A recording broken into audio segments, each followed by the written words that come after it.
Guys. അപ്പോൾ നമ്മളിപ്പോൾ നമ്മളെ EV കൊണ്ട് ഇറങ്ങിയതാണ്.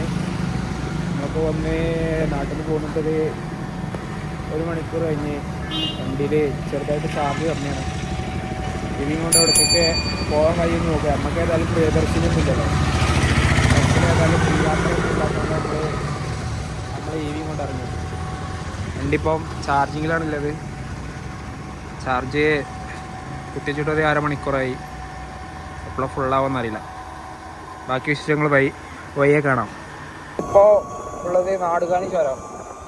അത് നമ്മളെ EV വെച്ച് നമ്മൾ കയറിക്കൊണ്ടിരിക്കുകയാണ്. ഏതുവരെ പോകും നമുക്കറിയില്ല. ചാർജറും കാര്യങ്ങളൊക്കെ നമ്മൾ കരുതിയാണ്. കൂടുതലൂർ ഫാസ്റ്റ് ചാർജിങ്ങിൻ്റെ സ്റ്റേഷൻ ഉണ്ടോയെന്നൊന്നും കറക്റ്റ് നമുക്ക് അറിയില്ല. പോയോക്കട്ടെ ഏതായാലും.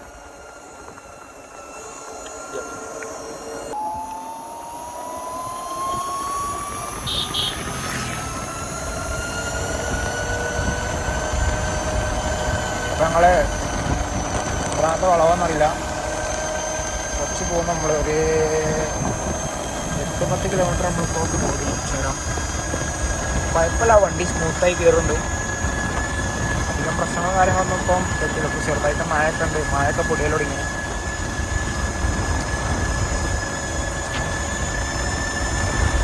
ഗൈസ്, അങ്ങനെ ഏകദേശം നമ്മളിവിടെ നാടുകാണി എത്താനായി. ക്ലൈമറ്റ് കൂടുതലാണ്. അടിപൊളിയായിട്ട് കോടുണ്ട്.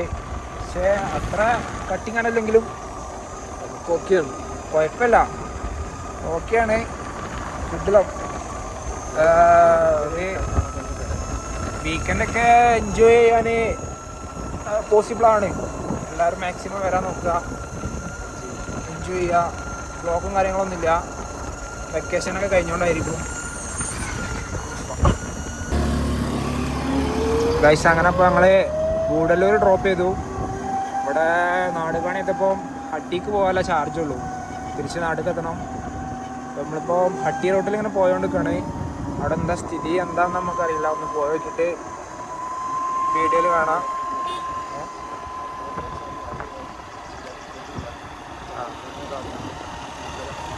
നമ്മളിപ്പോൾ ഒരു EV എടുത്തെന്ന് വെച്ച് നമ്മൾ യാത്രകളും കാര്യങ്ങളൊന്നും ചെയ്യാതിരിക്കരുത്. ചാർജിങ് സ്പോട്ടും കാര്യങ്ങളൊക്കെ ഏറെക്കുറെ സ്ഥലത്ത് ഇപ്പം അവൈലബിൾ ആണ്.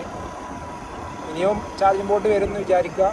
ഇൻഷാ അല്ലാഹ് വീഡിയോ കണ്ടിന്യൂ ആയിട്ട് കാണാം. അപ്പോൾ ഗൈസ്, നമ്മൾ നാടുകാണിന്ന് ഇപ്പോൾ ഇറങ്ങിക്കൊണ്ടിരിക്കുകയാണ്. നെറു കണ്ട ക്ലൈമറ്റും കാര്യങ്ങളൊന്നുമല്ല. ഇപ്പോൾ കുറച്ച് വെതറൊക്കെ മോശമായി വരികയാണ്. കേരളത്തിലേക്ക് എത്തുമ്പോൾ കുറച്ച് ക്ലൈമറ്റ് കുറച്ച് തണുപ്പുണ്ട് വെച്ചാലുണ്ട്. പക്ഷേ കോടിയും കാര്യങ്ങളൊന്നുമില്ല. പക്ഷെ ഒരു ഗുഡായിട്ടുള്ളൊരു കാര്യം എന്ന് പറഞ്ഞാൽ നമ്മൾ അവിടുന്ന് എത്രയാണ് പോരുമ്പോഴുള്ള ചാർജ് അതന്നെ നമുക്ക് ഇപ്പോഴും. കാരണം ടൗൺ ആയിട്ട് അതുകൊണ്ട് ഇറക്കായതുകൊണ്ട് സുഖമായിട്ട് ഇങ്ങനെ പോരും. നമ്മൾ ആന ക്രോസിംഗ് കണ്ട ഒരു ആന കെട്ടിയാൽ നമുക്ക് സുഖമായിട്ട്. പിന്നെ ഒരു ഭാര്യ അവിടെ ഇരിക്കുന്നുണ്ട്, ഡിപ്രഷനിലാണ്. കുഴപ്പമില്ലാത്ത രീതിയിൽ ഇൻഷാ അല്ലാഹ് വണ്ടി വീട്ടിൽ എത്തിയിട്ട് കാണിച്ചു തരാം.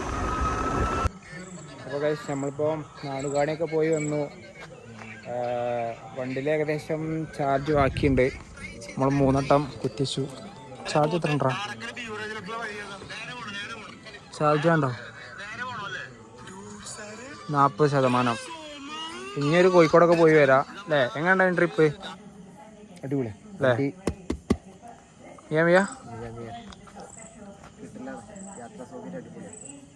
കുറച്ചുകൂടി റേഞ്ച് കിട്ടണേ നമ്മൾ ഊട്ടി തന്നെ പോകും. അപ്പം സബ്സ്ക്രൈബ് ചെയ്യുക, ബെല്ലൈക്കൺ ഇങ്ങനെ അടിക്കുക കേട്ടോ.